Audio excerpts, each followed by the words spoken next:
Hi, I'm Jeremy Crosby. And I'm Nick Boucher. We're your hosts for the program that's all about your city, Talking Fitchburg. Every weekday, we pull together the news, events, and information you need to stay on top of what's happening in the city of Fitchburg. Find Talking Fitchburg on cable TV, Roku, Amazon Fire, Apple TV, and our live stream on the web. Plus, you can find all our headlines and stories on Facebook, YouTube, and our video on demand service. This is your city. Keep up with Talking Fitchburg and the issues affecting you and your neighbors. Want to know what's happening in your city? Get Notify Me messages from the City of Fitchburg.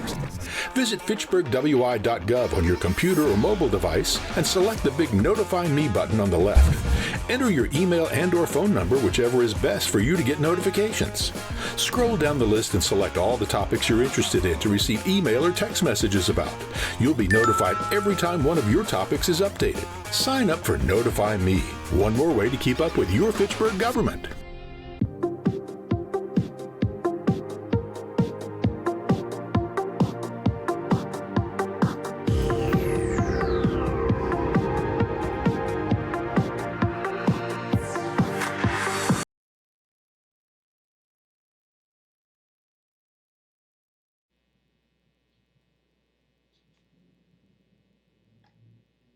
I call to order the meeting of the Transportation and Transit Commission on July 10th, 2025 at 6:31 p.m. First item of business is the public appearances for non-agenda items. We have nobody in chambers nor online that would like to speak on non-agenda items. So moving on to item 3, approval of the agenda. Any changes to the agenda from the committee? Seeing none, I'll take a motion to approve. I move to approve. And I need a second. Second. Motion and a second. All in favor of approving the minutes, say aye. Aye. Aye. All opposed? Motion carries unanimously. Oh, Maggie's muted, so technically. Oh, I saw an aye. I saw an aye. I saw an affirmative. Next is item 4, approval of minutes. I'll need a motion on the June 12th, 2025 Transportation Transit Committee meeting minutes. I'll move to approve. Motion to approve. And a second. Comments or questions, changes? I'll second, unless I missed the vote. Too late. We got a second already, Steve. I was quiet. It's hard. It's hard when we're in hybrid. I'll just be quiet. You're good. Seeing no comments or questions, we can take it to a vote. All in favor of approving the minutes for June 12, 2025 for TTC, say aye. Aye. Aye. Aye. Motion carries unanimously. Moving on to item 5, report from staff. Ross. All right, so a lot of construction related stuff this month. Work on both Sain Road projects is continuing. Last month we had I think this was after the TTC meeting, so that's why I'm saying it now, $210,000 change order for the Phase 3 project. And then that project has kind of started back up and they're moving along with that. The Phase 2 project is moving along nicely. They're done with almost all of the underground work and they will be starting on the concrete curb in the roundabout and then all the other concrete, starting with the roundabout and then curb and sidewalk throughout the rest of the project. The regular annual street resurfacing projects are proceeding with paving. We had a stretch of 3 or 4 weeks where it was raining fairly consistently, so if anyone's heard complaints or comments about delays, they're mostly weather related, and if the weather kind of holds up a little bit better in July, we should keep moving pretty quickly on those. You guys probably saw the parking lot torn up when you came in. We've already done the senior center parking lot. We did that last month, and then we're doing the first library parking lot right now, and that research park entrance. And then after this parking lot is paved, then they'll move on to the other library parking lot and that Lacey Road entrance that goes by the book drop off at the library. So. They'd already torn up the book drop-off itself, though. Yes, but not the driveway. Yeah, not that driveway. We just separated it out in a way that kind of made sense with all the concrete and stuff in there. So. And is this also No, that other library parking lot is the last one we're doing this year. City Hall is kind of broken up into, I believe, 3 years worth of parking lot resurfacing. We've got a separate fund that does a certain amount of parking lot in the city every other year, and City Hall has enough parking lot that it takes 3 times to do it all. Wow. Yeah. So, the other ARPA resurfacing project is up in the Belmar neighborhood. That's moving along. We've had a few changes there. There was a water main and sanitary or storm sewer project going on that we were going to do that work and then resurface those roads. But that project has been delayed, so we've taken some of the roads up there off of the ARPA resurfacing schedule. We're just gonna do those next year when they actually do the underground projects. Also, MG&E has been doing a lot of work on McKee Road over by Spoke and kind of east of there. There's intermittent lane closures for both bikes and cars on McKee Road. Those are kind of changing just about every day. So just be aware, driving, walking, and riding your bike through there. Did we know that was coming? I don't recall us discussing it in here, like that was going to be. So the city staff did know that was occurring. That's done under our right-of-way permit system. Those utilities like MG&E and Alliant can apply for a work in the right-of-way permit, and that's reviewed and granted because they do have the right to work on their equipment in our right-of-way. But yeah, so staff knew that was coming. It's maybe a little bit more hectic than we anticipated from their traffic plans, but it's moving along. So, and then BRT update, we are moving along with that project with the Federal Transit Administration. The FTA had a consulting party meeting that's part of our required approvals for the Small Starts grant. It's National Historic Preservation Act meeting, so all the stakeholders in the area get together, have a meeting. There's really no impacts for this project, so it was pretty easy, thankfully. So, and that is my staff report. So, any questions on those or anything else? I have one. Yeah. Go ahead, Steve. Yeah, thank you. Regarding the parking lot, I was noticing this morning as I was leaving for here that the transporter, probably for a paving machine, was camped out in the Lacey Road bike lanes. And I would suggest that they be told, I mean, it's one thing to unload there for a minute, but, you know, he didn't move the whole time we were there and there was nobody around. It was like he was parked in the bike lanes. Okay. And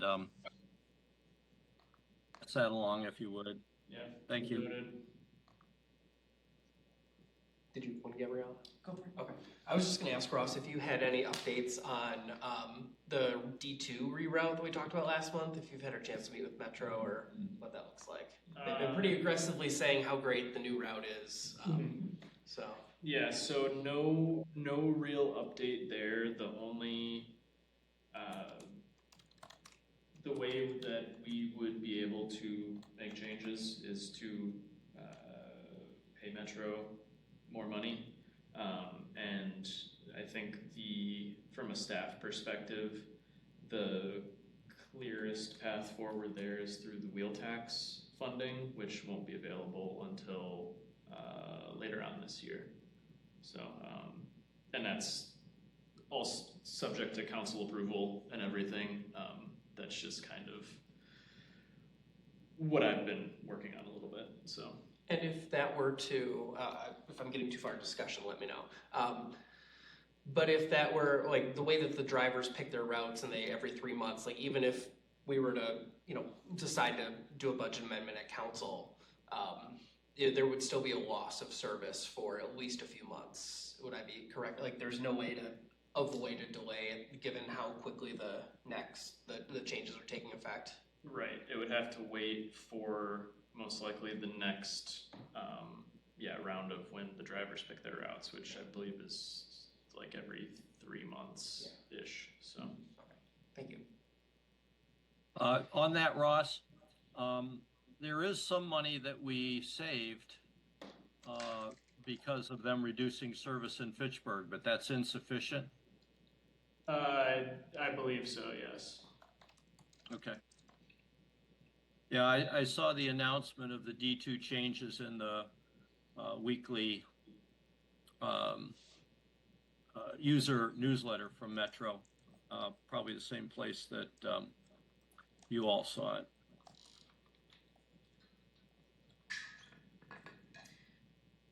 Other questions for Ross? Okay, we can move on to discussion items. Item 6A, South Stoner Prairie Neighborhood Plan. Ross, are you going to introduce this? Yeah, sure. Staff mostly planning staff, has been working through these 2 neighborhood plans along with the neighborhood plan steering committees, and plan commission obviously has been very involved. These have been pretty well attended public meetings, all of the various steering committee meetings for these plans. And there's a lot of passion from our residents to try to kind of get these right in a way that recognizes the residents that currently live in these areas and use these areas, and then also setting these up for good development practices going forward. Our planning department is looking for comments from committees. They'll be routed through me to our planning staff, and if they are able to, they will be worked into the plan that goes before the plan commission. Gabriella, do you know the schedule off the top of your head? I think the vote's in September, so I think I think it's September. But let me double check if I have it in my notes. That's what I That sounds remember too. right. So I know that we are the last committee to see this, and the comment period is supposed to close on the 11th, which is tomorrow. Yep.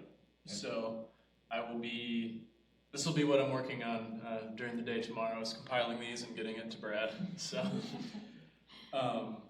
So yeah, I've got a few highlights for transit and transportation related items that I was going to work through. Hopefully we can work through those sections, and then if anyone has pertinent comments on other sections of the plan that relate to this committee's purview, we can certainly look at those as well. So I am going to share my screen.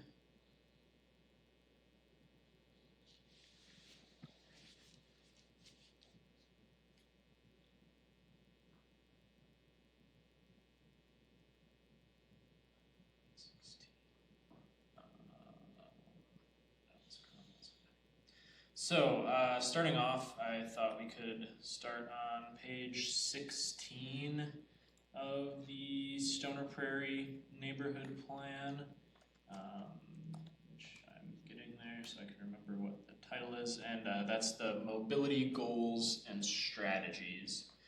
So each of these plans have various strategies and goals that are laid out, and this section, the mobility stuff, is really what this really within this commission's purview. So I thought we could start here. Anyone have any comments to start off with, or can kind of just go through the broad strokes of these strategies if that would be best? Is the source of the strategies their like expert opinion, or did we say these are the things that you should bring into your planning process? By they, who do you mean? This consulting firm that authored this MSI. document. It's a collaboration between staff and MSA's planning staff. So I was not involved in like the very beginning stages of these documents, but basically our planning department and the MSA consultants collaborated on these, and they adhere to goals from our comprehensive plan and neighborhood plans that we've done in the past.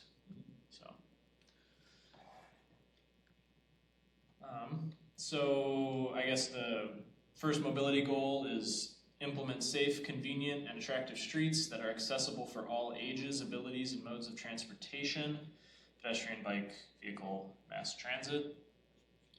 And the strategies to work towards those are develop a convenient and connected multimodal transportation system that links the neighborhood to the city and greater Dane County area. So a little bit later on in this plan, it talks about how South Stoner Prairie is out by the intersection of Lacey and Fitchburg Road, which currently does not have any transit connectivity there. So this strategy would probably involve, trails, roads, and bus connections into the greater Fitchburg system there. Strategy 2.2, require proposed streets to connect to existing streets and intersections wherever practical. Basically, we don't want dead-end streets between neighborhoods. That's something that can happen when you have two different developments that just happen to be side by side. And strategy 2.3, discourage cul-de-sacs and dead-end streets in favor of connected streets that provide transportation flexibility, very similar to the last strategy. And 2.4, design complete streets and utilize traffic calming and safety measures where appropriate to create a better street environment for pedestrians and cyclists. And there's a list of the traffic calming measures that we would consider on the right-hand side here. So a lot of these are more like design-based. They're not like, oh, we'll just put speed bumps in where people speed. We'll line the streets with trees and do curb bump outs and raised intersections and design these streets safely from the get-go. So, especially narrow streets. Right. Yep.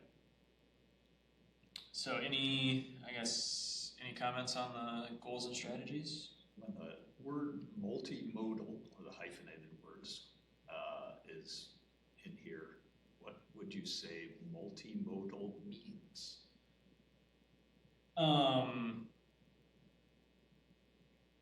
Multiple modes of transportation. So it's called out in the pedestrian, bicycle, vehicle, and mass transit. Yes. Up above. But then the whole paragraph talks about trails. That's all it talks about. It doesn't talk about roads. Mm-hmm. And so that's why I read the goal and then I read the first strategy and it says make it multimodal. And then it talks about trails. So it's a little bit nitpicking, but this whole one is very bicycle and pedestrian centric, mm-hmm. and it kind of just takes for granted that streets will exist and people will drive on them. I think in the context of these neighborhood plans, we kind of can take that for granted because these places aren't going to get developed if people don't have roads to get to the houses that we're building here and apartments. So, but fair enough. We need to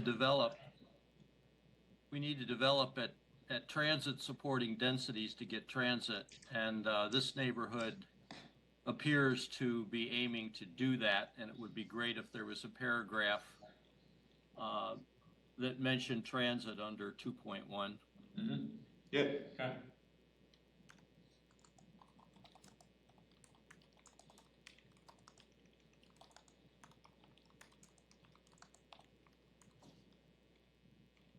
Other, I don't object to strategy 2.2, but they're showing a bunch of connections to Grandview later, and I'm going to object to those. I don't know when you want to talk about those. I think we can talk about those once we get to the transportation network section. Very good.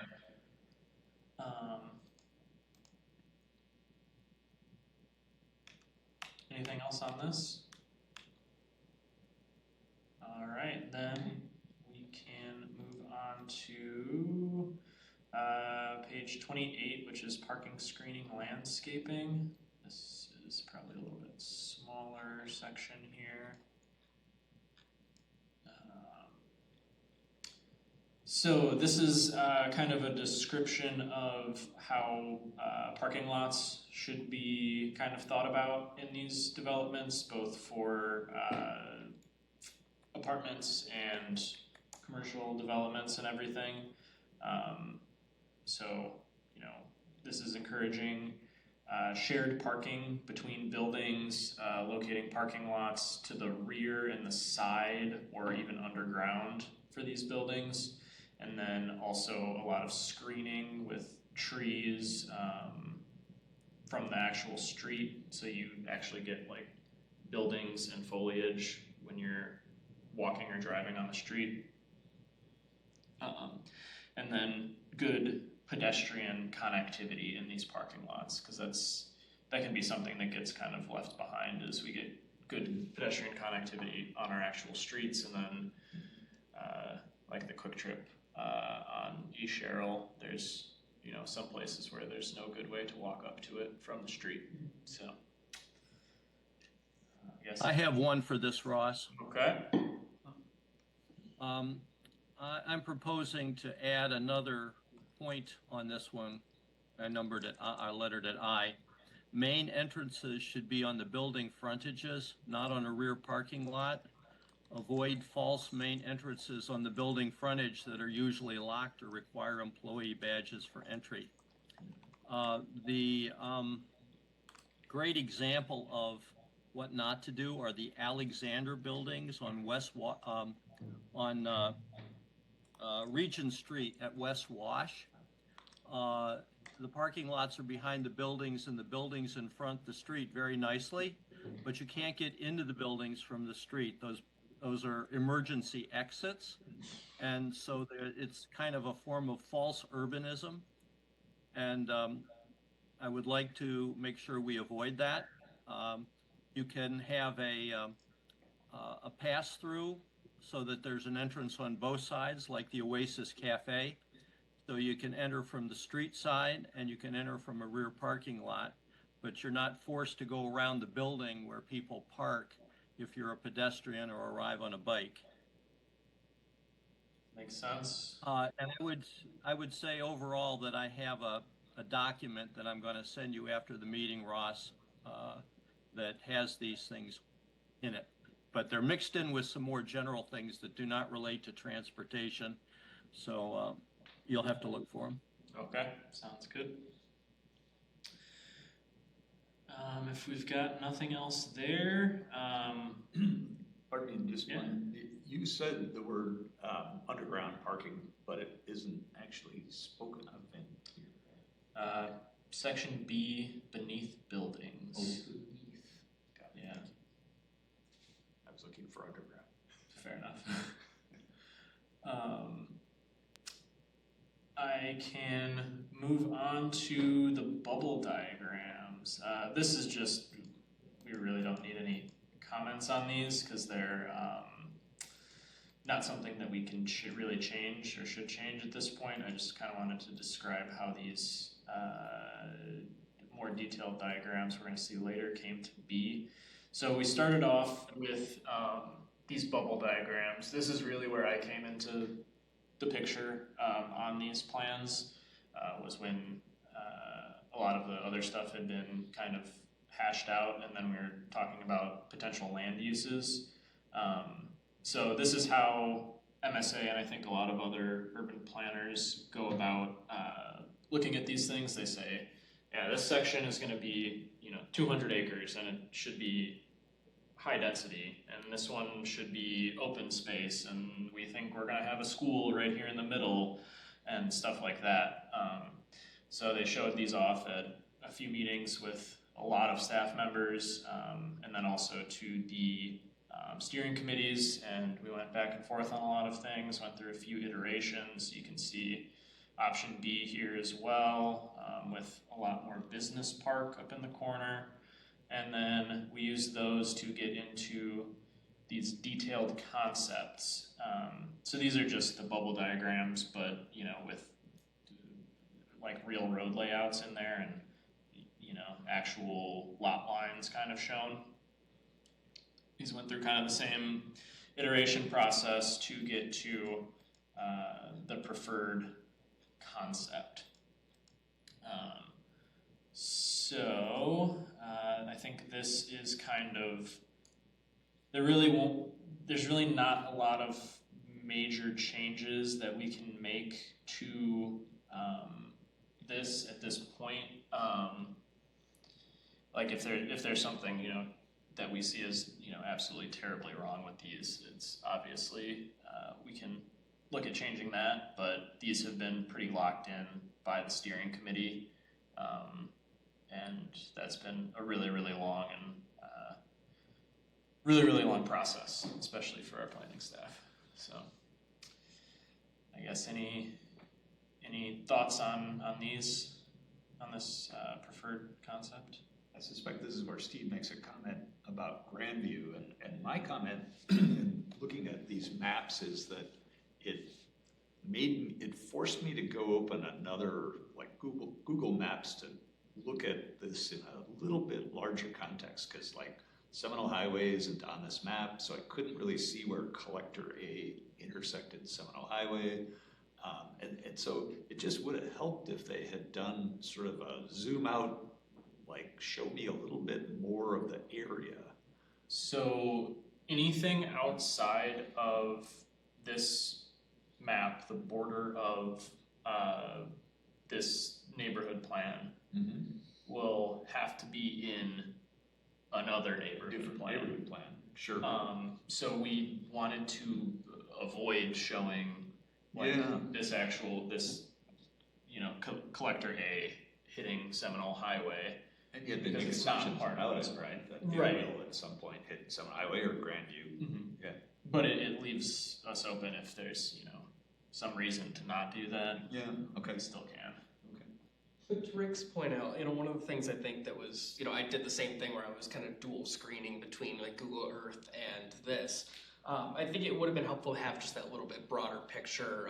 If, for example, you weren't familiar with the Edgewood Athletics campus immediately to the east of this, that may inform, like one of the things I, would like to see is some more connectivity with that. I believe that I've heard it's because of some of the grading that a trail would be difficult and with that site plan, but without that context, it's hard to potentially make some of those comments or observations, and fully recognizing the reason it's done is to not think we can go change outside of the scope of the project, and the scope creep, and suddenly it gets to be a map of all of Dane County.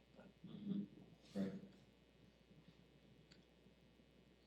And actually, the top left corner is not the neighborhood plan either, though, because that's such a comprehensive development plan. Right. That is fair enough. Just sort of, Just fit in the square, so they put it in there. And it is important context, though, because there is a comprehensive development plan for that part. It has not been developed yet, but it could be developed basically at any time if the developer wanted to go for it. Yeah, and I believe this is just showing what's quote-unquote planned through that CDP.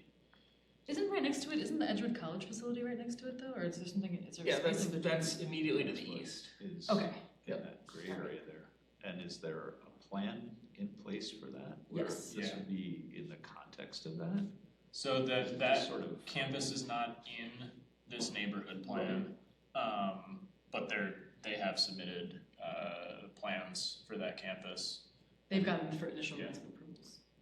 But in in looking at this, there's nothing that connects the two, right? So Correct. there's no way, if you were in this neighborhood, for you to get via a path or a street into the Edgewood campus. Right. That might be, it'd be interesting to ask Edgewood, that might be their preference. Yeah. Yeah. Right. I don't know, maybe there's Well, there, insert a wall or something. there is, in the northeast of our planning area, that park, and that park doesn't have a detailed plan.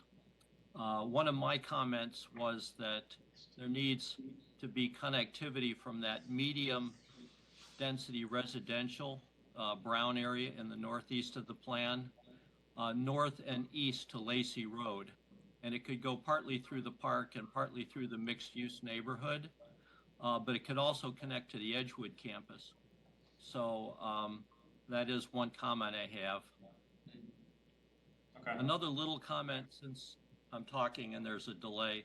The multi-use paths should be shown going around all of the roundabouts, because there is always our modern roundabouts have these multi-use paths all the way around, just for accuracy, I guess.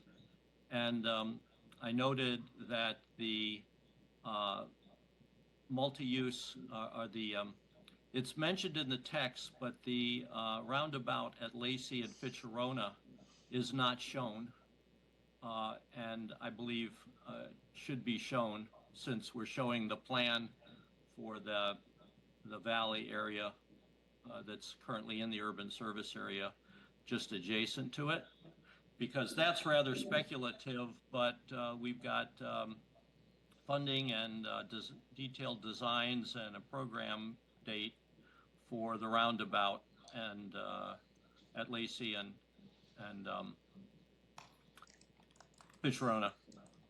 That is fair enough. So my biggest concern about this map is that it shows connections to the south, and we don't. So I was out of city government from 2017 to 2023 during the time that the comprehensive plan was updated. But the previous comprehensive plan had a 50-year growth boundary that, I prefer to call it a development boundary, which the South Stoner Prairie neighborhood is the southernmost part of it on the west side of the city. And to me, that says that there is not going to be development to the south, and this plan should not suggest that there should be. Now, if somebody thinks that that's possible, or if the new comprehensive plan calls for it, then I think a solution to the problem would be to plat the street but not build it. There is an example in Hillside Heights where a street runs south of Shamrock that's platted into a cornfield that can never be developed. It's going to be outside the urban service area forever and ever due to gravity sewer and closed basin considerations. So what happens is that platted street is not built, and the adjacent landowners just care for it like their own lawns. It's a similar situation at the south end of McKee Farms Park, where the platted street was not built because it was desired to not put the street into McKee Farms Park. And can you give me an update, Ross? Is there any possibility of development south of this neighborhood in the current comp plan? I have no answer to that at all. Okay, well, I think I got other detailed things like calling paths trails and typos and stuff, but I think that's the biggest transportation thing I have, is that this shows connections that in the long term of the city's comp plan are dead-end connections. And as you said, we don't want dead-end streets. So that lowest collector, We did have a problem with Lacey Road being the south boundary of the urban service area for a time. And that led to the problem of Lacey being developable on one side and not on the other. And so do you give it a half rural cross section and a half urban cross section, or what do you do? And from a previous land use concept to this one, that southernmost collector B has been moved off the boundary of the neighborhood to allow development on both sides, which is exactly what should happen. So I was glad to see that change, but I didn't want to see those connections to the south when I think they're prohibited by the overall FUDA layout. Fair enough. That's a good comment.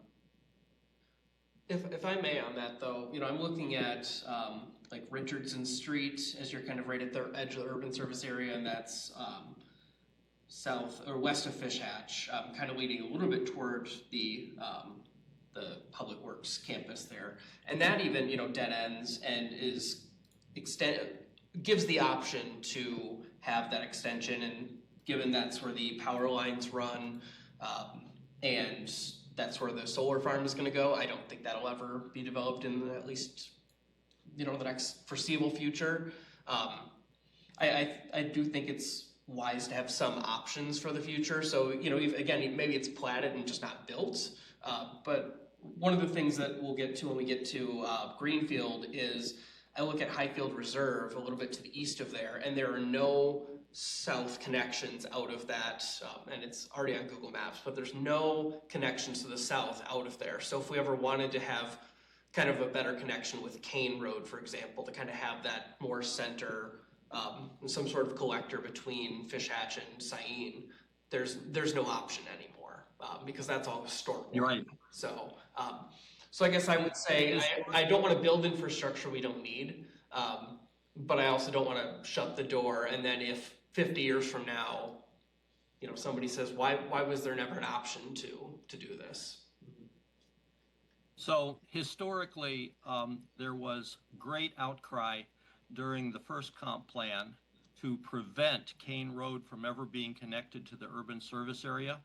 And that's why that's that way. So that is being developed as a hard boundary, the way I believe the south edge of South Stoner Prairie Network should be developed. The reason that Richardson Street is the way it was is because we didn't have a comp plan in 1987 when that was built. And so people at that time just thought that the city would develop like a roller blind from north to south all across its entire width with conventional suburban development. Now we have a comp plan that says that we are going to preserve the southwest side of the city and provide urban development down the Syene Railroad corridor. And so we need to respect these boundaries. I want to point out one other option, which is that even without platting, we can officially map a connection through there. And what that does, if folks are not familiar with official mapping, it's a power of cities. And you can say there's going to be a future thoroughfare through here, and that will prevent anybody from building anything or otherwise preventing that future thoroughfare. So it's another option besides platting and having the city retain an outlot there for a possible future connection that might not ever come. So official mapping could be a part of the neighborhood plan for these connections. Okay. Anything else on this figure? So would the right way to amend that be, based on Steve's comments, to like just terminate the roads at the end of the collector B? I am not sure that we would actually need to do anything to this figure. I think that could, this is kind of speaking for planning staff here. But I think, we can discuss that, and if council has any thoughts on that, that would be helpful as well. But I think we could just understand that we're not going to build a road there, that we would plat it but not build it. I think they're important comments. I think the mayor has expressed interest in the plan department updating the comp plan, and we're going to, they're going to do an RFP to kind of have a consultant help us with that. So it's certainly possible that that could be incorporated into the next comp plan update. If that's still the case in terms of developing south, I can't. But Steve has some great background there. Yeah, there is text that talks about those connections, and it could be a simple text addition that says the current comp plan does not foresee any connections to the south, so these could be removed, or these connections could be removed, or they could be officially mapped, or they could be platted but not built. And that would cover all of those options and not leave, for example, landowners to the south thinking that the comp plan is going to, because this map will be adopted as part of the comp plan. Yeah. All right. I guess, sorry, if I could ask one quick just clarifier. Is collector B that last little bit that goes to like where the low density residential stops, and then it's like kind of halfway through that same property over to collector A, is that outside the boundaries technically of the neighborhood plan area? That's a good question. Yes. Okay. I was just curious about so if that would be another road that would be planned to go through, or mapped, but would realistically not be built for the foreseeable future. Oh, you mean where it goes from yellow into the gray area, right? Yeah. There? Yeah. Okay. Yeah. That's outside the neighborhood plan, but that's a reasonable connection because it would go across the south side of the Edgewood campus, even though there may not be development south of that property line. So, all right. Anything else on this? Precedent would be Seminole Highway running through the countryside to connect to Lacey Road back in the day. All right, then I will move on to page 45, which shows a map with the parks and walk sheds. So really I don't need any comments on this, but just wanted to show kind of the thought behind where some of the open spaces were placed in here. So we've got a bigger area park that obviously has a lot larger walk shed. It's gonna have more amenities. People walk from further away to get to those. And then these various other smaller parks that will cover other parts of the neighborhood. Walk shed must be a transportation engineer term. I like it. It's like a watershed. I like I it. think it's a transportation planning term. I haven't heard that yet. Yeah. And I wouldn't have used it unless it was in this plan. So. I literally thought at first it meant like a shed, like a little building. Hard walk to get But, to the next yeah. shed. It's like a watershed where everything flows downward to this area. Everyone walks to the park. And then the meat of this, I think, for us is page 58 and all the various pages after that, the transportation network. Here we go. So a lot of this is kind of existing conditions, unless there's some errors in there. I don't know that we need a ton of comments there. I tried to go through that pretty with a fine-tooth comb. It needed some correction. 2 quickies. Yeah. Paragraph 2 on that page could mention the path plan for Fitcherona Road north of Lacey as a near existing condition. And I had a question. There is a gap in the minor arterial designation of Seminole Highway between Sub-Zero Parkway and Astor Drive. Is that an error, or is that really the way it is? That's an error. Okay, so there you have it. Yeah, that's a good catch, Steve.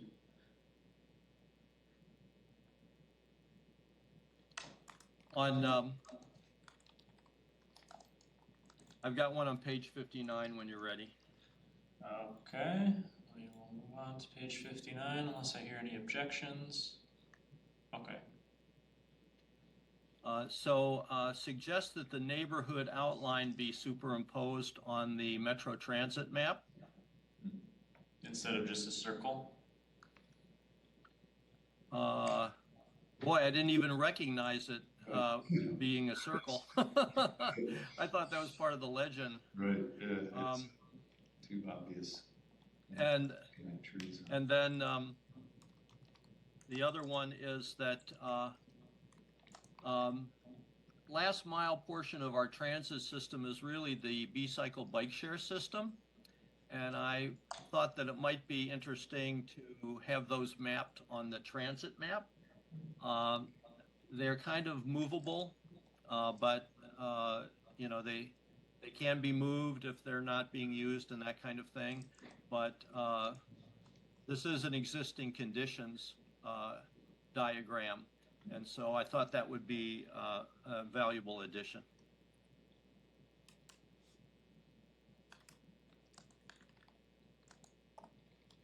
Yeah, that's a good thought. In my week without driving, I use the B-cycles a lot to get to the bus. Like a lot. I was surprised how often I used it, so it is an important piece.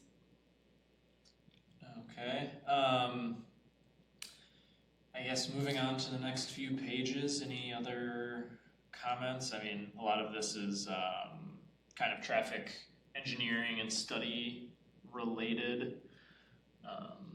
Can you just talk about how you 60 were involved in this part of the project? I'm just curious from your perspective, how did they engage public works in your department? So particularly for these study intersections and the road layout as a whole, the road layout, the MSA staff and planning staff kind of came up with a first draft of it, and then it was heavily commented by myself and other public works members on, well, we don't really think that connection will work with, you know, alleys there, you know, that'll be hard to plow, you know, all that kind of stuff.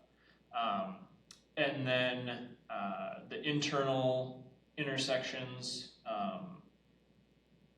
are all able to be planned for the expected amount of traffic based on the land uses, but the kind of intersections where we join up to the existing road network, that's where you can get, I don't know, adverse effects from all this new building, obviously, and intersections that weren't really maybe designed for it, like Commerce Park, where it hits Lacey. Right now, that's a one-way stop on Commerce Park from the north, because Commerce Park to the south doesn't exist. So there, we discussed down in these evaluated intersections sections, stuff like I'm trying to not say something that's not in this plan.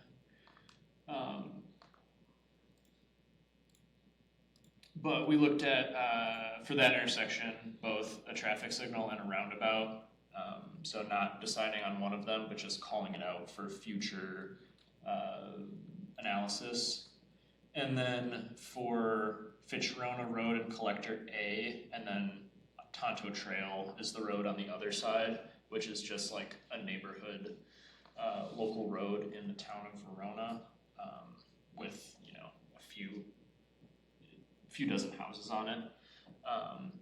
So that was our other study intersection. And that one, I believe we talked about the same things.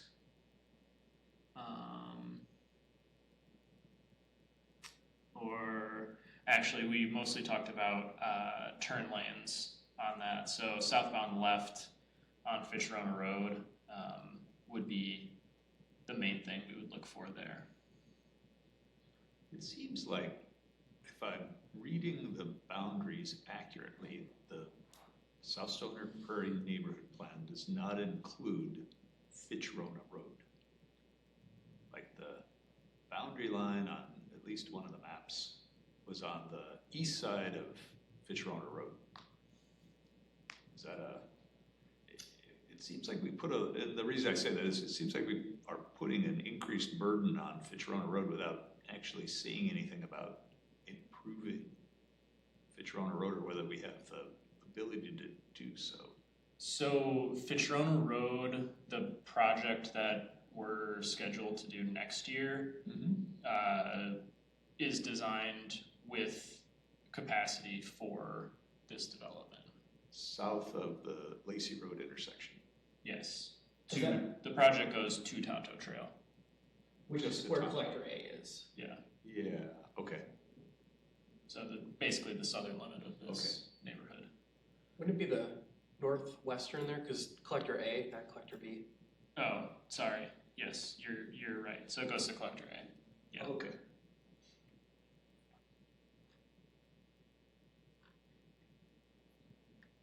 And while we're on that subject, I'd really like that Collector A lines up with Tonto Trail. I think it makes sense given the very steep terrain on that section of Fitchrona. And gives people enough time if they're going over the hill to see somebody turning off of Collector A and actually, slow down, brake if they need to. So Fitchrona will be improved in a project that's already planned, but it's still going to be single lane each way. Correct. And we're saying in here there's the possibility of adding a turn lane somewhere, perhaps at Collector A, right? Correct. Yeah, southbound left. Is there enough room in Fitchrona Road once it's improved to do that? So we would most likely have to require that the developer install that. We're not building that left turn lane into here right now. Sure. Because for however many years from 2026 to when this is built, it'd go to nothing. Yeah, right. Okay. So you're right, we might have to redo some work there. Okay. It's not part of the plan, but it assumes certain things about Fitchrona Road.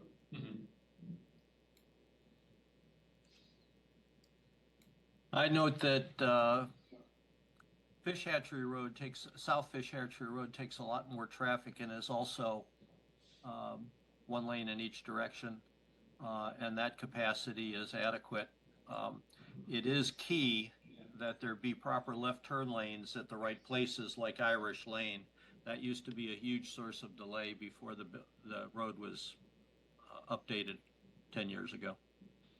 Yeah, single lane roads can carry plenty of capacity, but the left turns, like you said, Steve, are extremely important. Yeah. So I have a couple. Yep. So the trip distributions on page 61 assume future connections to Grandview Road. So same objection. Those assumptions.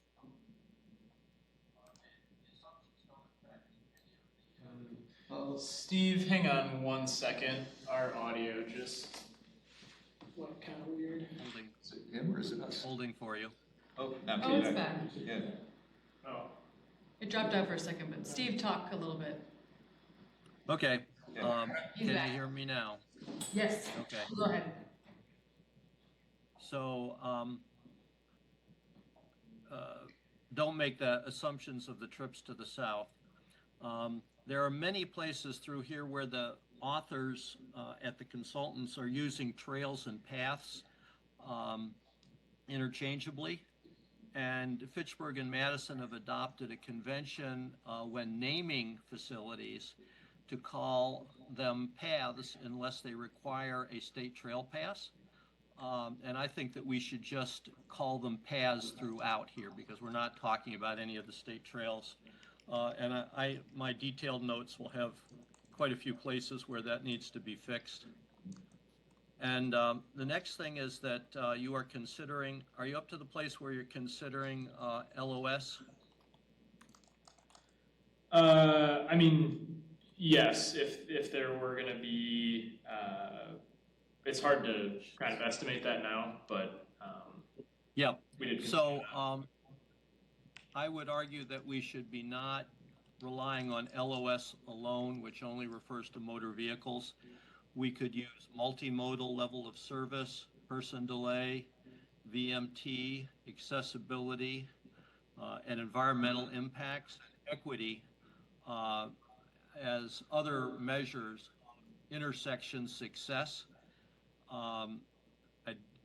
You often see situations where you're trying to get the LOS down and you build capacity when what you really need is something completely different, like traffic calming or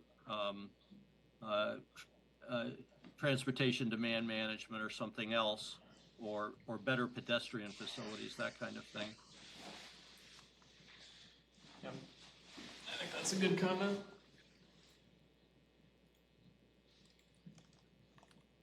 My next comment's on page 65.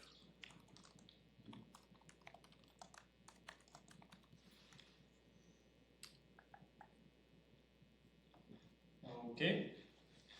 In the recommendations, I assume? Yeah, recommendation T3 references bike lanes to provide low levels of stress for people on bikes on 2-lane streets with no parking. Bike lanes are recommended for 30-mile-an-hour speed limits, and buffered bike lanes for 35. For faster roads, you really need cycle track, side paths, or protected bike lanes.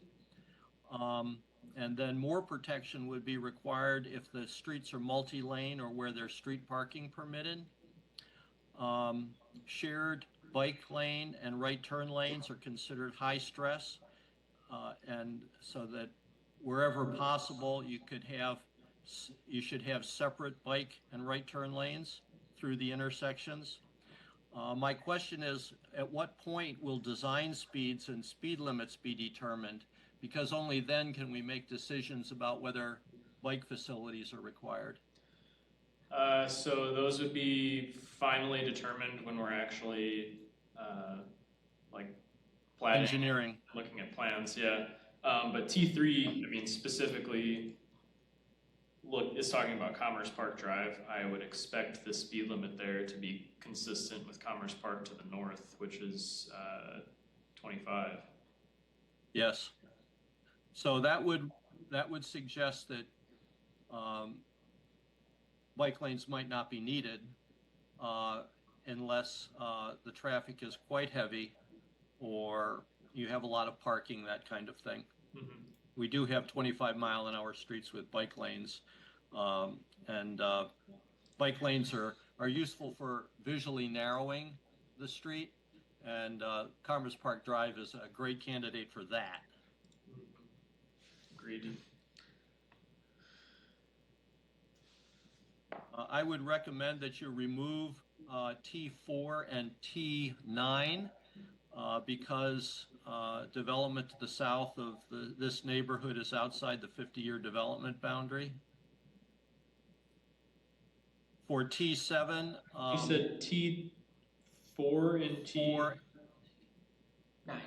T9.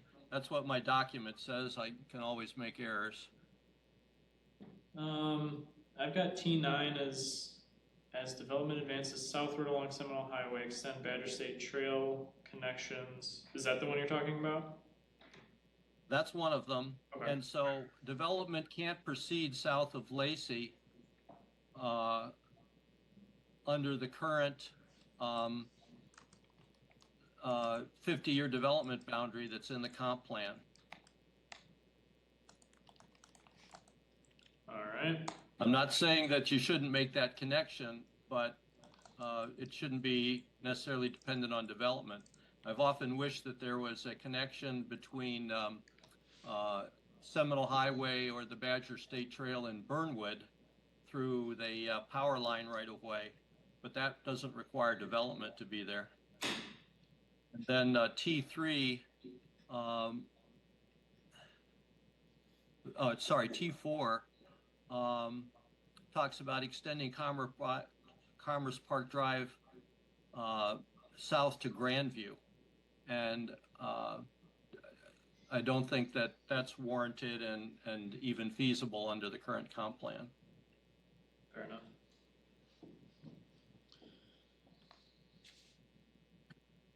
I have a new recommendation, which would be renumbered, but it would go at the end.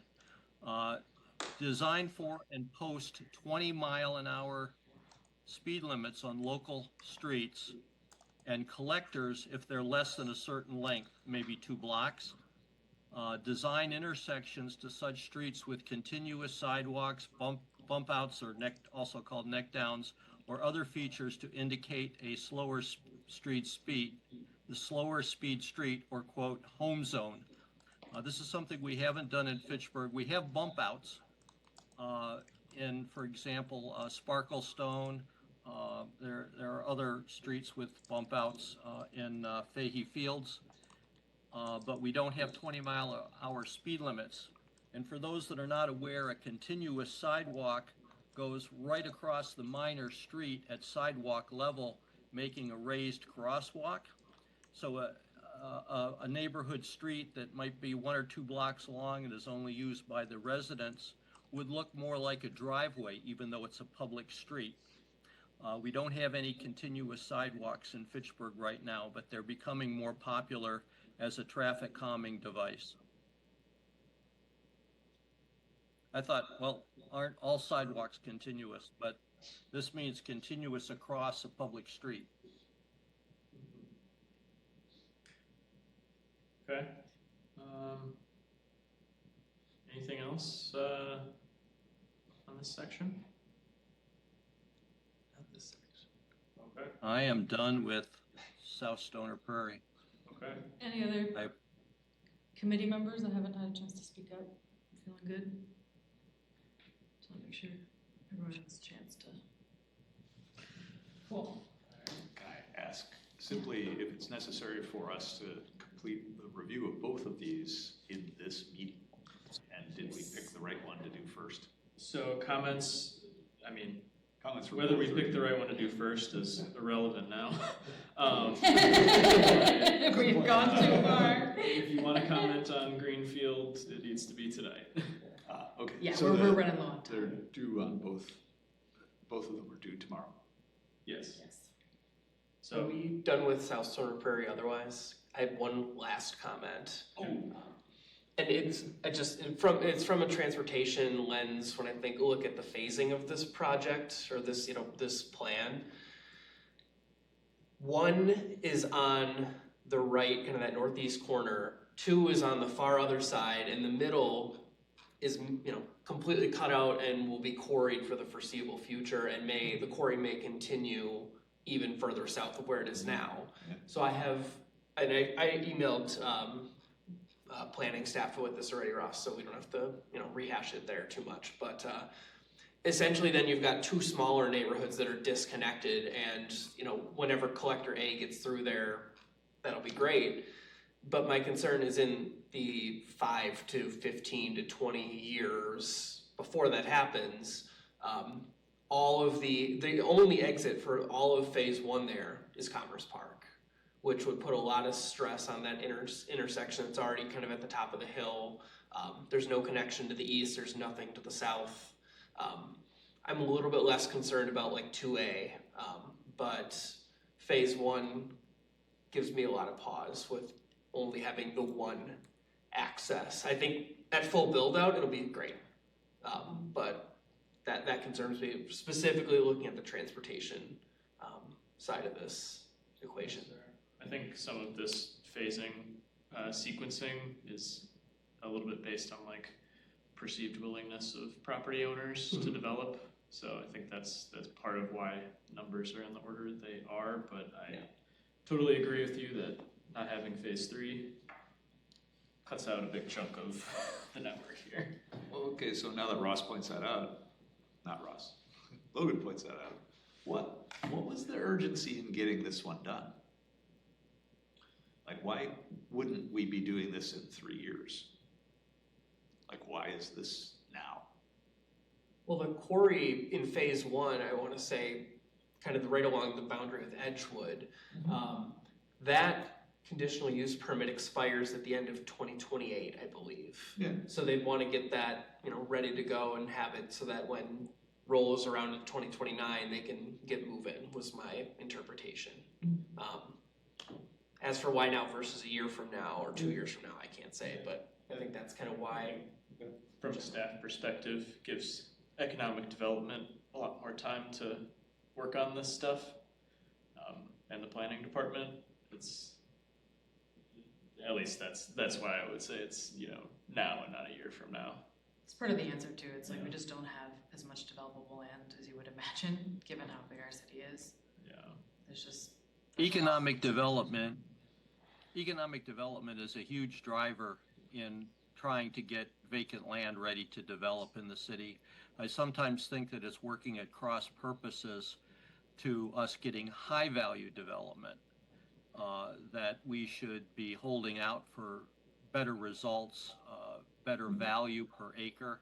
A great example is a lot of crap going into the Wingra quarry that is just not going to benefit the city in the long run. We'll be putting more into it in expenses than we'll get out of it in taxes, and that is killing us financially.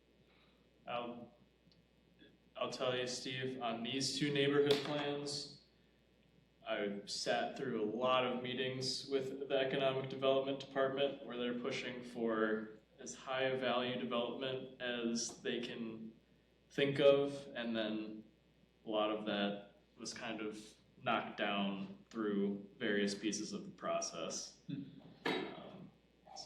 Yes, I understand that they're disappointed with that too. Yeah. So, okay. Anything else on Stoner Prairie, South Stoner Prairie? Just one thing on that phase 1.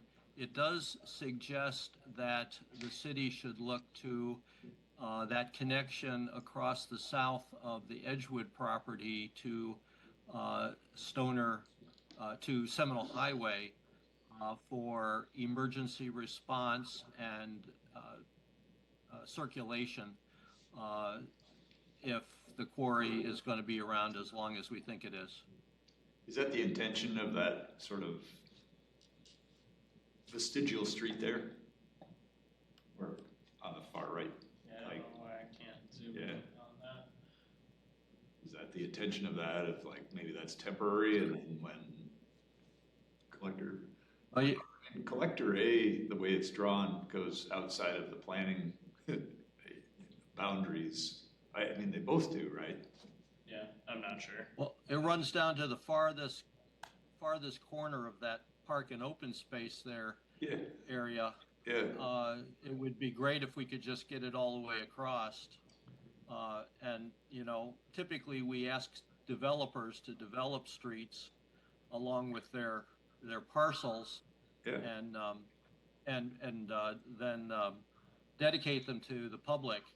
A big counter example was East Sherrill Parkway, which was pushed through undeveloped land because we really needed that connection.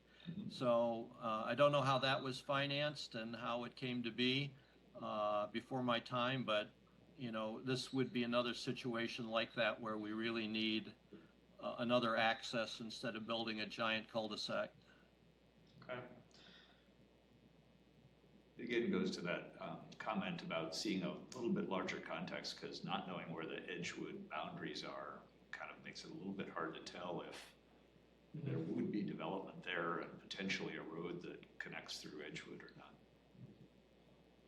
Ross, am I correct that Edgewood's campus would be outside the urban service area, or are they looking for a USA amendment for that?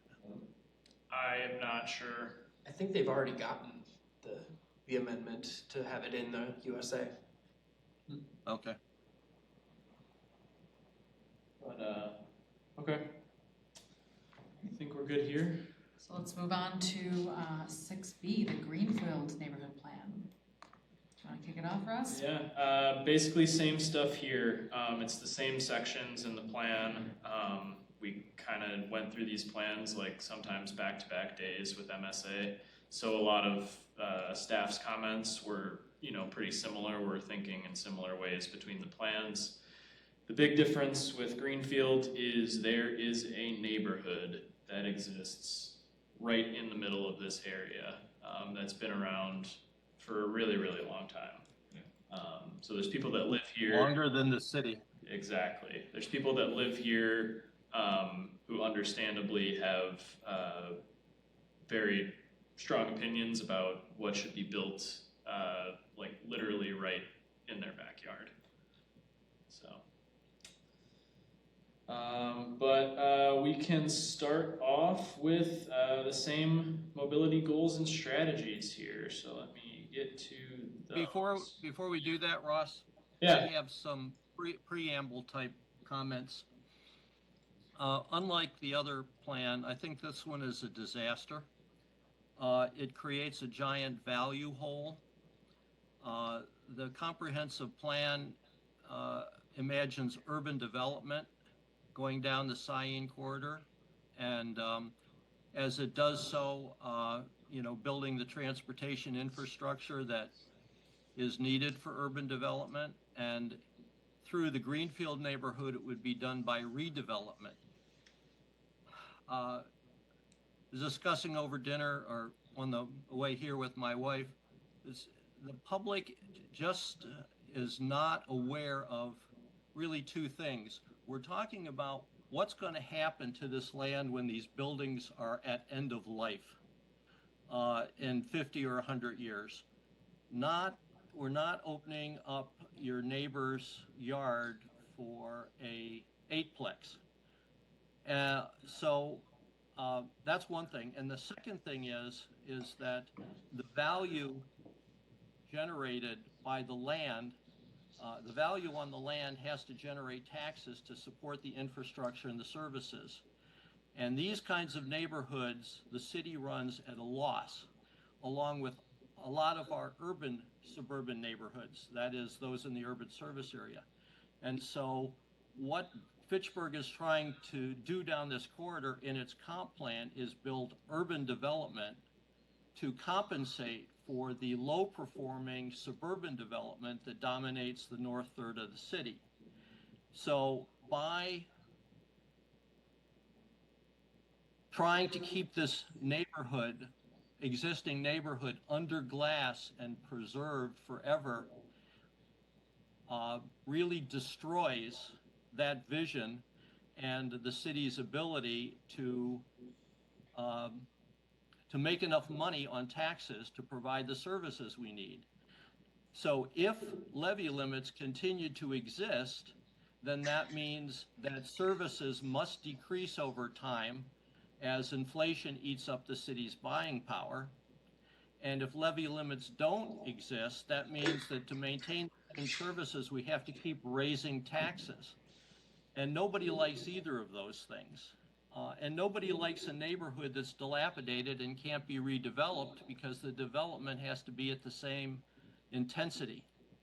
So my overall view is that this plan should be rejected by the Plan Commission and the Council, and a public education campaign be started to try to bring along the residents, or worst case, ignore them, because for example, the idea of moving traffic off of Irish Lane makes no sense.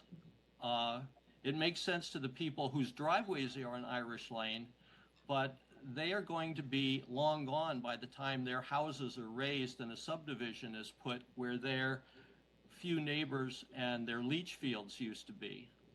So I just think that this plan is a transportation and land use disaster and should be rejected. Okay. Thanks, Steve. With that, unless we have any other overarching comments, we can kind of go through these goals and strategies. Sure, I have one overarching comment too. South Sonora Prairie is an undeveloped area, which the consultants refer to as a greenfield. But then this is the greenfield plan, which is not a greenfield. So that's my comment. Not nearly The as neighborhood as- was a greenfield when it was first developed. Yes, it was. And they just kept the name. I appreciate that, Rick. It's confusing. Goal 3A here, support future regional transportation connections that limit impacts on Greenfield's local streets as the region continues to grow. To meet that goal, strategies are develop a contiguous bike network through the neighborhood, connecting to the rest of the city into the greater Dane County trail system. That's very similar to some of the stuff in the other neighborhood plan. Encourage alternative north-south and east-west collector streets that shift traffic growth away from South Sain and Irish Lane. And then continue considerations of a US Highway 14 interchange between Lacey Road and County Highway MM interchanges to plan for regional transportation needs. So I guess that kind of brings up another pretty significant feature of this plan is this plan started off, we showed an interchange, like the actual roads and off and on ramps in this plan. That got kind of rolled back and rolled back and rolled back throughout various meetings. So now we just show a little egg shape where we think a potential interchange could at some point go. But it's really a future consideration piece in here. So, in light of Steve's comment, is strategy 3A.2 because of neighbor input about not using Irish Lane and Sain Road? Like, is there anything that just from a blank slate perspective, or like existing streets, would be better to not use those streets? if all the houses on Irish Lane were 40 feet further from the street, I wouldn't have any issues with putting more traffic on that street. But the houses are pretty close to the actual road, so it's really difficult to expand that road. I think all of Steve's comments about the timeline for redevelopment and residents living there, I mean, those do make some sense. Yeah. But those residents do live there now. Right. Okay. Talking about this plan. Yep. I've got one on 3A2. Let's, Logan heads up and Steve, let's let him jump. And Steve, we might have the exact same thing. I'm also looking at 3A2. If the goal is to encourage alternative north-south traffic routes, it doesn't seem like there are many that extend outside of the neighborhood. I know we kind of talked about Kane Road earlier and why it doesn't extend up into Highfield Reserve and Fahey Fields. Point taken. And we talked about that extensively in this neighborhood plan. If there was any way we could do anything about that at this point, and came up blank. It just seems like the plan says let's do this, but then there's no good option presented that actually addresses it. Other than local circulation within the plan area, I think is accounted for, because I don't think Blaney Road between Sain and 14 will be that significant of a reliever. It's all kind of on collector B for the north-south. I know we're not on that map yet.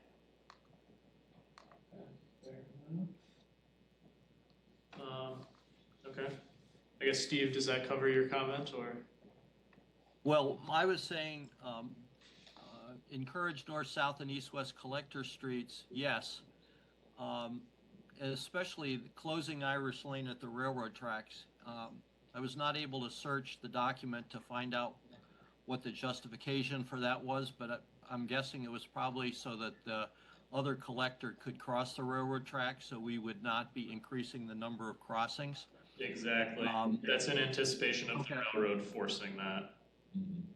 Yeah. Well, the other thing that we don't do very much is consider grade separated crossings. And maybe there's not opportunities. And of course, they're super expensive to get up high enough to go over a railroad track or under one. But I think that what we want in this, if you take those homes that are too close to Irish Lane and imagine someone buying them up over time and raising them all and building a new network that faces an internal street, for example, Highlands of, again, that's Greenfield, but Highlands neighborhood, then it's fine to have traffic on Lacey. But what we really need is a grid of streets. The fact that Wayland doesn't come through is a problem. The fact that Irish doesn't go west from Fish Hatchery is a problem. And then finer scale grids like we're producing in some of our neighborhoods. One on this page is shown. We've got a nice local grid in Swan Creek so that there's, if there's a fire engine parked on your street, you can still get into from the other side. So I think that we need alternative north, south, and east-west roads. But I think that getting the traffic away from Lacey and Irish Lane and South Saline should be a non-goal. So while we're maybe we can talk about this now, and it'll probably cover some other comments. One of staff that was basically a huge part of staff's comments during this plan was these streets just dead end all over, and it's outside of this neighborhood plan too, like Irish and Wayland and all that. So part of what staff came up with out of this neighborhood plan was to look at a more citywide, like transportation master plan kind of document, to hopefully address some of those things where we say, yeah, Irish needs to go all the way east-west, or whatever, Kane needs to connect, and if the city needs to buy a couple of houses to do that, then we should. So staff's looking at that. That's not, in any short-term plan that will get that done. It hasn't really been proposed yet, but it's something staff's discussing. Well, our obligation here is to make transit-related comments, transportation and transit-related comments. Steve's comment is broader than that, which is partly informed by transit and transportation. And I think, the whole group should consider that when they think about whether you approve this plan or not. But probably for our input, we should predominantly focus on whether we think this is good from a transit and transportation perspective or not. And what Steve said about it is, I agree with him that this is like creating streets that don't seem to need to exist when you already have streets that could be used if you think about a 50-year planning horizon. Which again kind of makes me ask a question about why was this necessary to do now? And we're trying to create more developable area. And so if you had to start building this next week, then you'd probably have to build those streets because those people still live in those houses. The mayor is eager to have more housing in the city, and this does provide a new place to build housing. And so for that reason, I can see the point. Yeah. I would, on the transportation side, I would like to comment on the interchange when it's my turn again. Yeah, well, we will get to the interchange. Happy to wait. moving on to goal 3B, implement safe, convenient, and attractive streets for everyone regardless of age, ability, mode of transportation. These are all largely the same as the previous plan. So I can just take any kind of comments and port them over to here if everyone's good with that, or if anyone has new ones. Yeah, well, this one leaves, when we look at the map, leaves a bunch of dead-end streets, so there you go. One of the ones that I'll add, I sent this to Deanna and Brad, just a quick mention here is 3B1.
To parking, screening, landscaping. I think this is basically pretty similar. Is it? This is the exact same section. So. Yep. We're dealing with economies of scale here. That was one good reason to do these together. Both plans. Exactly. Copy and paste. And then we'll get to the bubble diagrams. You can just kind of see, we can go through, I'll just scroll through these basically. We've got agri-hood here.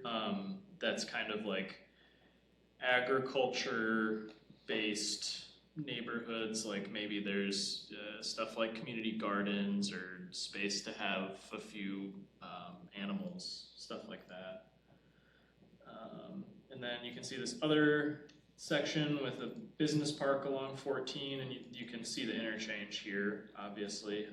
If there's a lot of business park, it makes sense for the interchange to serve the business park. Same thing here, just less business park, and then we get to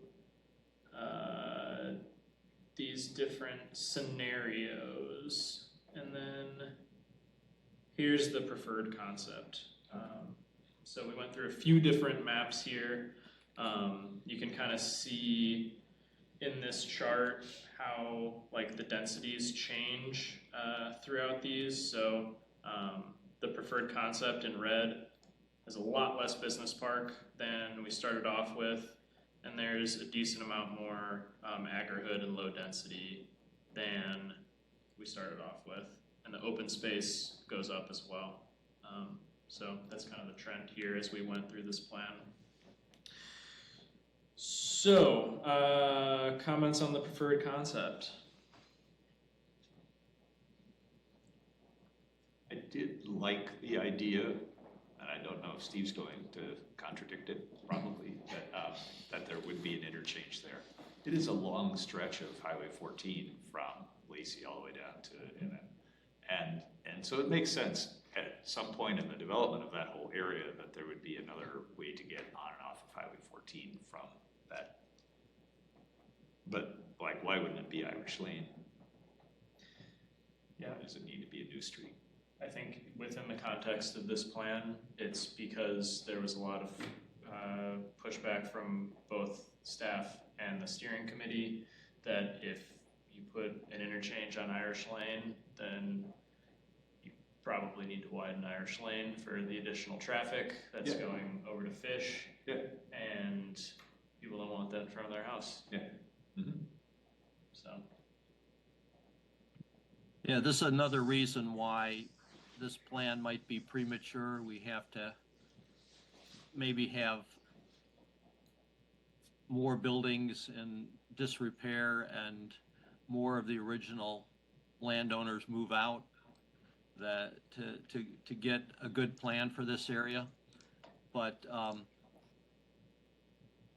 the US 14 is a way to get long distances quickly. And we should not make the same mistake as we did with the Beltline of allowing it to divide our city and then putting a whole bunch of interchanges on it that really spoil its purpose of getting people long distances quickly. I would argue for a more complete gridded street network coming down along on each side of Cyene Road so that there are multiple ways to get places. So that, and having a good mix of land uses then will then not require everybody to go up to Westtown or downtown Madison to get what they need. So more complete street grid. We need overpasses and underpasses on 14 to knit our community together. But we don't need a lot of exits on 14 because that'll both break the neighborhoods and 14.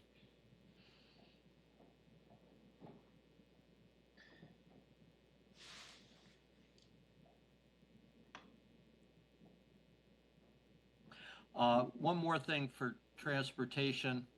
The three adjacent neighborhood plans to the north, McGaw, Uptown or Nine Springs, and Southdale, all make special reference to the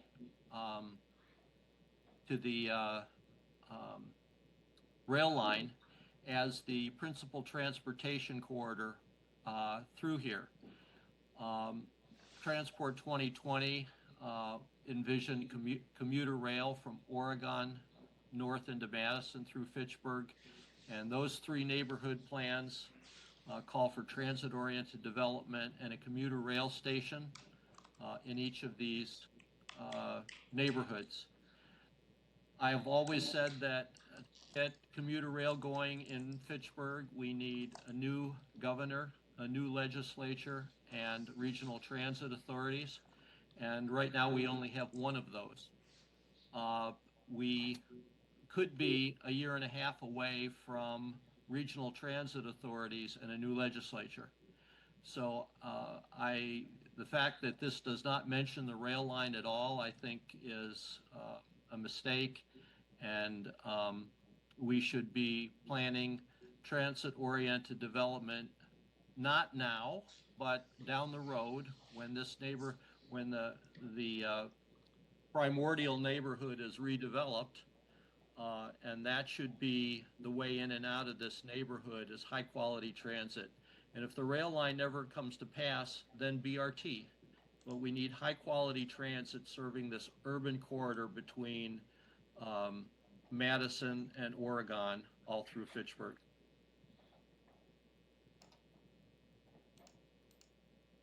Okay. Other stuff on the preferred concept? I don't know if we can put that one in the plan. I think that's verbatim, but exhales deeply. okay. I guess that's more land use. I think if there were to be an intersection or interchange with 14, that having Highway B come up and be that kind of, eastern connector to MM and what have you would be the impetus for doing that. Otherwise, you're just sending, it's all on, kind of would that be a collector or an arterial of an Irish or New Irish, whatever we're going to call the site to the north? I think we're calling it a collector in here. It Okay. really depends. Yeah, I agree that getting B there would like make a lot of sense for east-west travel. That's obviously way outside this neighborhood plan. Absolutely. And honestly, that was kind of the impetus for looking at like a bigger picture transportation master plan. Yes. So.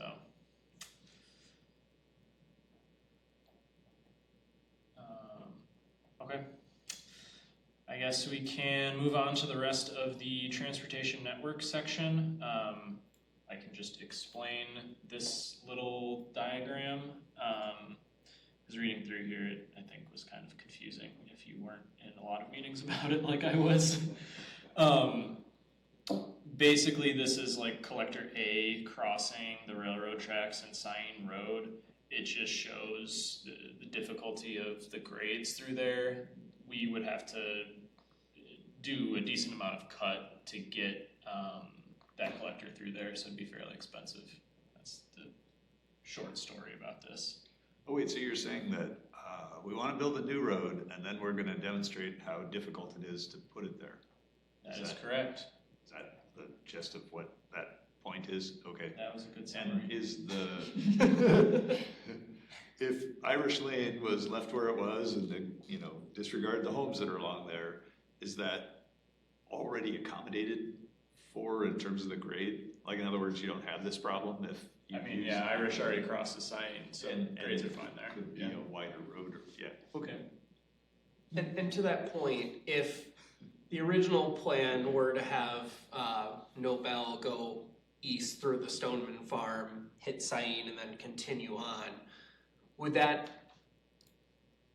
I'm going to try to be careful with how I ask this question, would the same issue be there if Nobel were the Collector A that's envisioned, since it's a little bit farther north? Is it even in this? I think it's outside, but then it would negate the need for that Collector A in this plan, because that would be in the McGaw plan. Oh, okay. But it's mapped on the McGaw plan, I'm fairly certain. Because right now it just dead ends right at the Stoneman property from Highfield Reserve. So Yeah, so that's I Nobel. believe the reason that that Nobel jogs north here is to make the grades easier to deal with. So this is off the top of my head, I don't have a contour map, but I think as you go north, the grades are a lot easier. Yeah, and certainly in that wooded area, the grade there is really, really And that's tough. right where that, collector goes is like this. It's hard to see because of the green, but that's all wooded right there as well. So yeah, I guess, I'll just make a comment there too, that I think that would have been, if we really wanted to have a solid east-west connection that reduced the traffic on Irish and provided the new development that is being built elsewhere in the city, kind of looking at that holistic picture, I think Nobel would have been a really strong opportunity to do that. And I recognize that, the Stonemans have said they have no desire to sell in the short to immediate term. And it has been stated multiple times, and I'll just reiterate that, from my perspective as a council member, I certainly have no desire to go through with eminent domain and run a, collector arterial, whatever it would be, through the middle of somebody's farm. So I'll just kind of throw that out there for those who may have concerns that if there were a desire to use eminent domain to make a better transportation network, I think this is the #1 spot in Fitchburg we would have done that. And we are not doing that, and we will not do that certainly as long as I'm on council and can fight for it. But I do think it's a missed opportunity, long-term vision of the city. So if and when that becomes an option. The collector A doesn't run through like no one's land. People own the land. That would all be the Stoneman farm there as well. And all of those people are perfectly willing to, is Stoneman simply more vocal than some of the other folks? That's his property too, where collector is. It's the same property. Okay. Yep, everything to the northwest of the low density at Irish and Sain there is all the Stoneman farm. I see. Okay. To the edge of On both sides of Sain? just to the west of Sain. Yeah, I see. Okay. it's like this. It might be bigger than this, but I think it's like. Yeah. Yes. It extends all the way to the edge of the neighborhood plan, because then south of that is the Fahey farm. Yeah. So.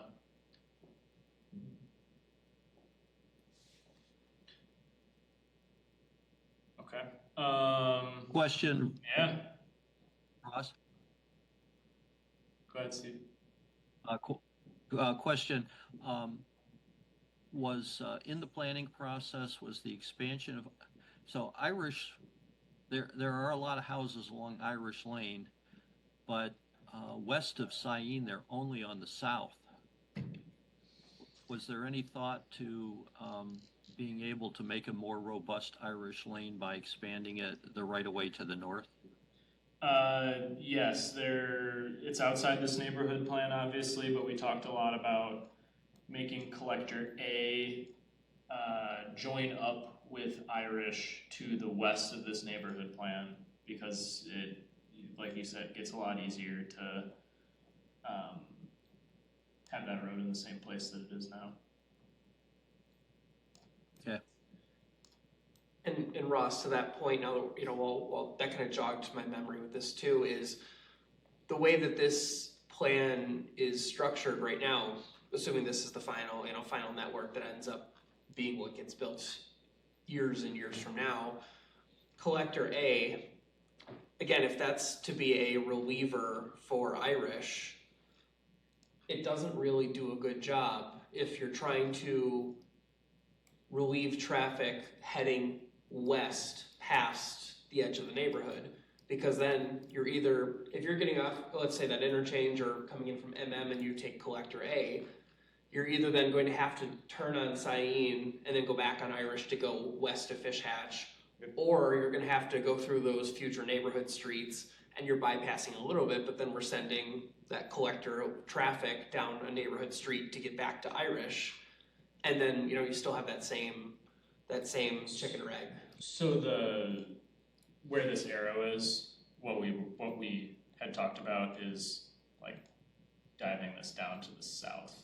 So Collector A would kind of end, somewhere over here and hit Irish Lane. So it would be, that configuration is really outside the scope of this, but the goal would not be to send people down neighborhood streets there. Yes, and my concern is if that's not in the neighborhood plan because it's outside the boundaries, it's still, is there a scenario where it's 5 or 10 years where Collector A stops, just like Nobel stops at the Stoneman farm currently, where Collector A gets up to the Fahey farm and then just dead ends, and then again, 50 years, 100 years, maybe, long term it works out, but I'm trying to think of the during, not just the before and after. And in that during, if Collector A doesn't either get to Irish or go all the way through and hit something, it's kind of just a pointless connection in a pointless intermediate connection, I guess I'll say.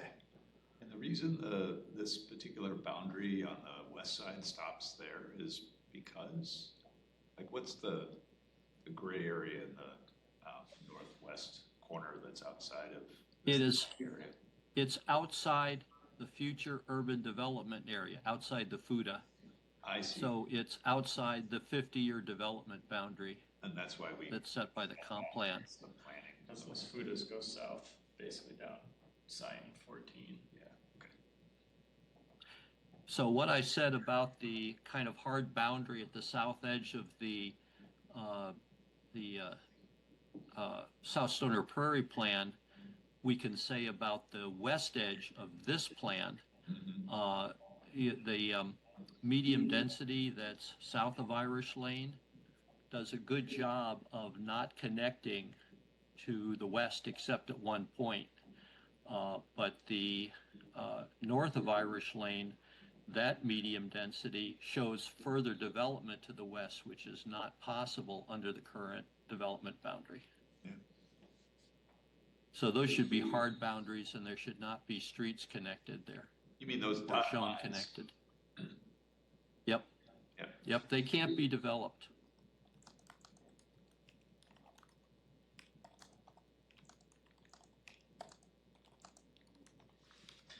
All right, well, I think for the interest of time, we can keep moving here.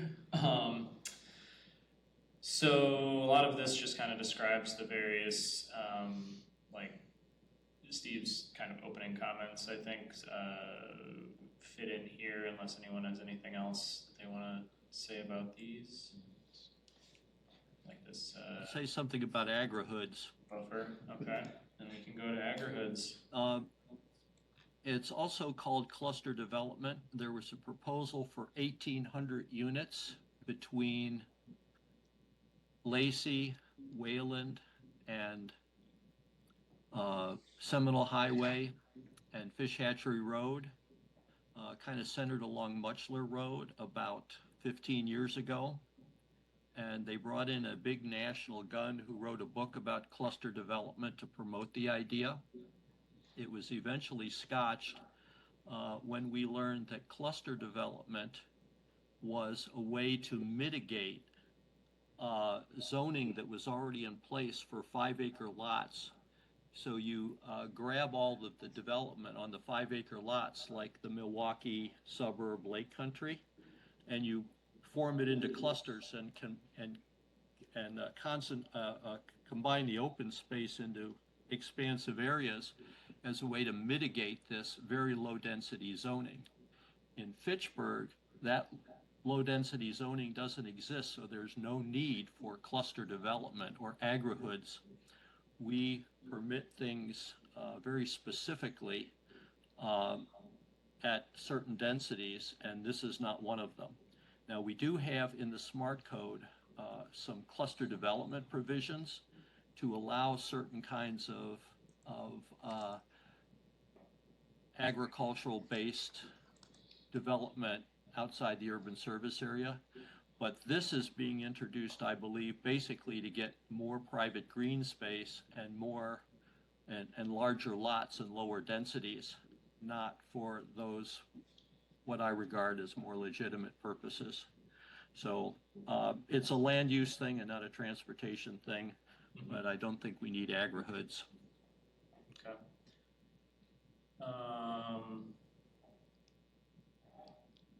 right, then, yeah, I think we can kind of move through, I don't know, comments on this. We had comments on the phasing map on the last one. Any comments here?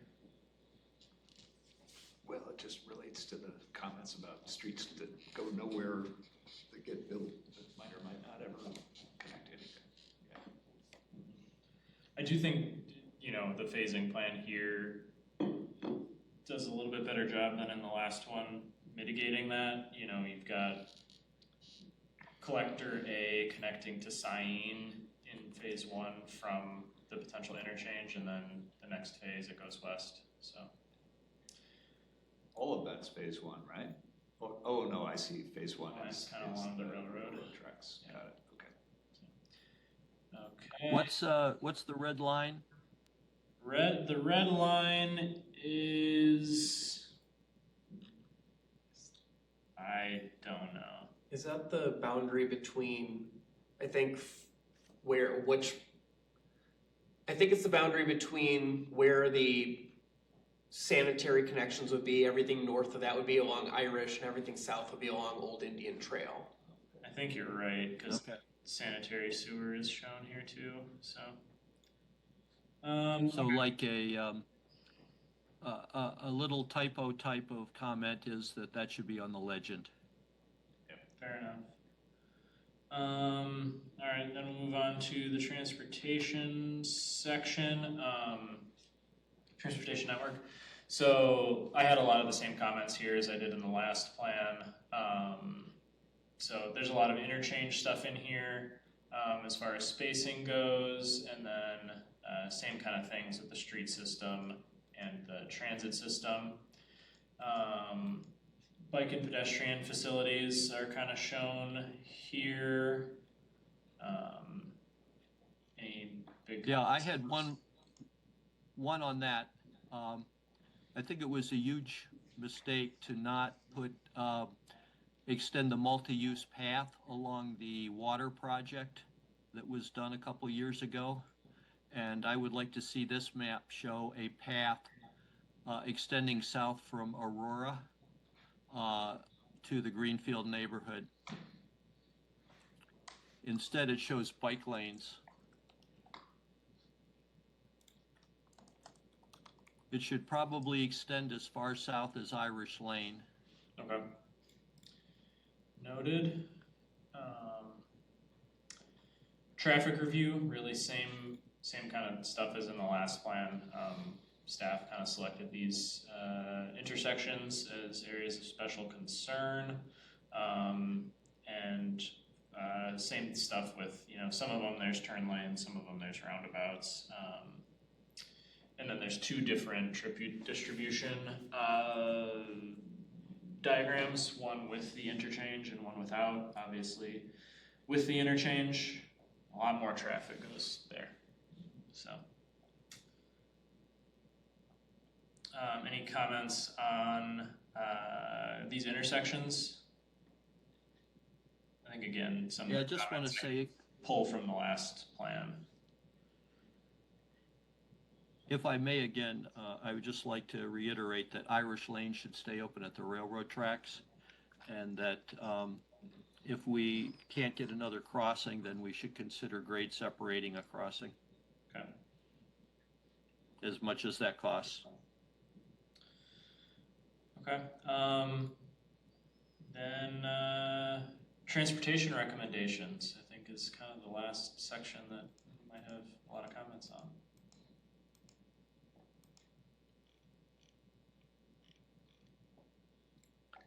Include rail.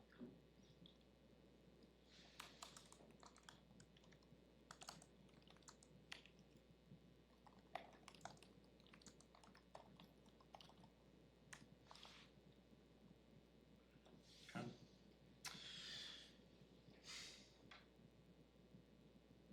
Anything else here?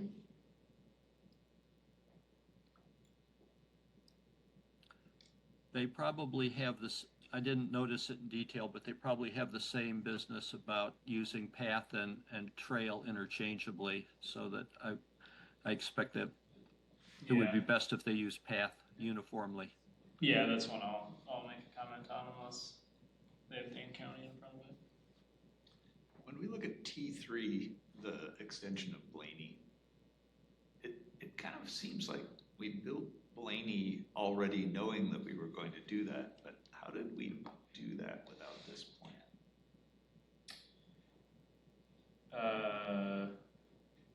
Because Blaney obviously has it's gonna go this way, and yet this plan didn't exist yet. Both were kind of in development. We followed the recommendation that we're putting in these plans to have these roads extend to future development. And I can't remember if it was the McGaw plan or another one of the older neighborhood plans originally had Nobel crossing Sain and then curving up into the roundabout. So basically Nobel and Blaney would come together.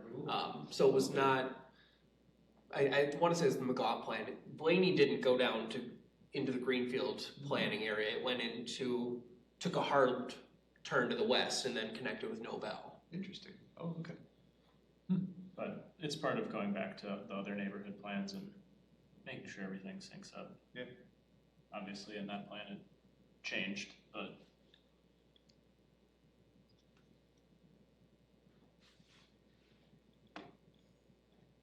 there isn't a single comment about rail. It's like we have some annoying railroad tracks in the middle of this, so we're gonna do what we can.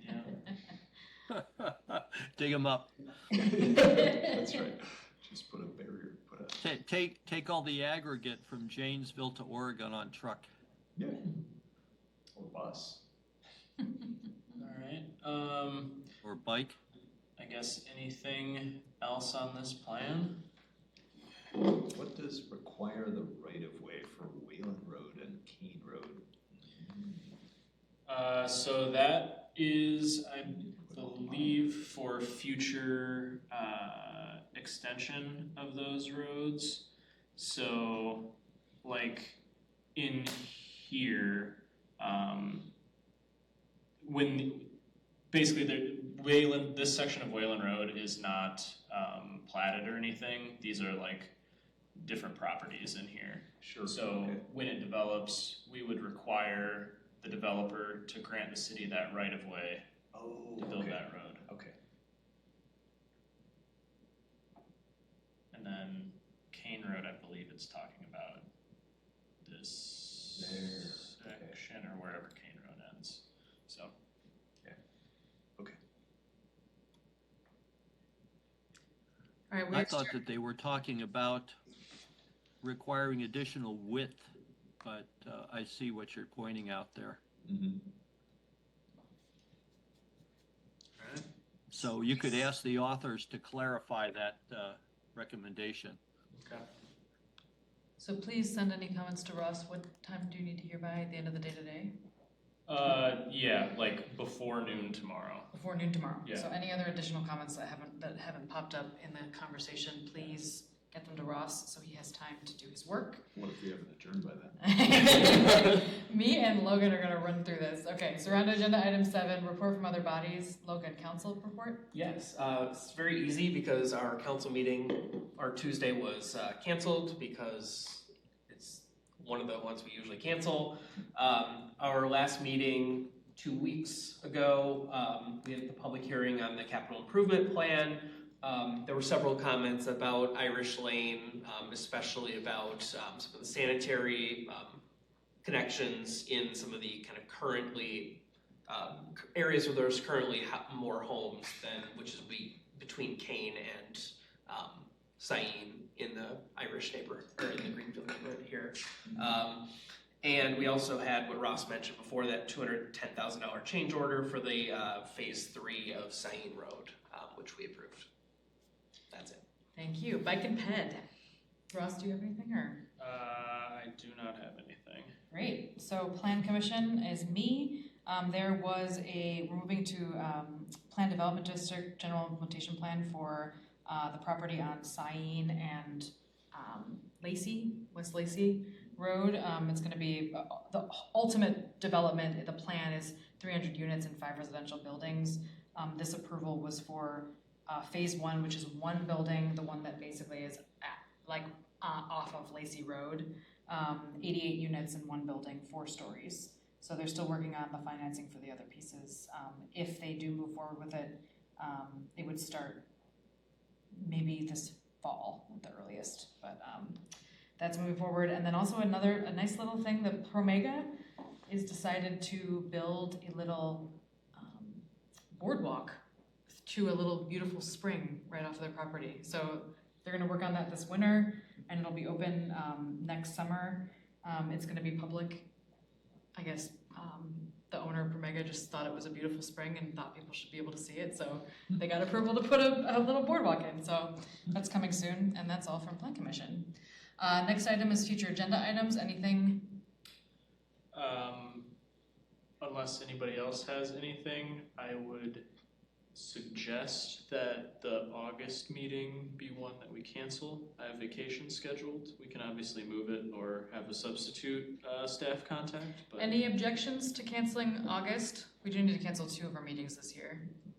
Does he have to make it? Seeing none, let's let Ross enjoy his vacation. Yes. And any other agenda items? All right, and announcements. Our next transportation meeting was going to be August, but we're going to have it in September instead, unless anything changes and that happens to be canceled, but I anticipate we'll probably have it in September. I'll take a motion to adjourn. Sorry, it'd be September 11th, right? I don't know. Is it? Second Thursday. Second Thursday? yes. Yeah. I'll move it, we adjourn. Great. Can I get a second? Second. All in favor of adjournment, say aye. Aye. Motion carries. We are adjourned at Thank you. 8:29 p.m. Thank Thanks, everybody. Thank you. Thank you, Gabriella, for sitting in. Thanks, Steve.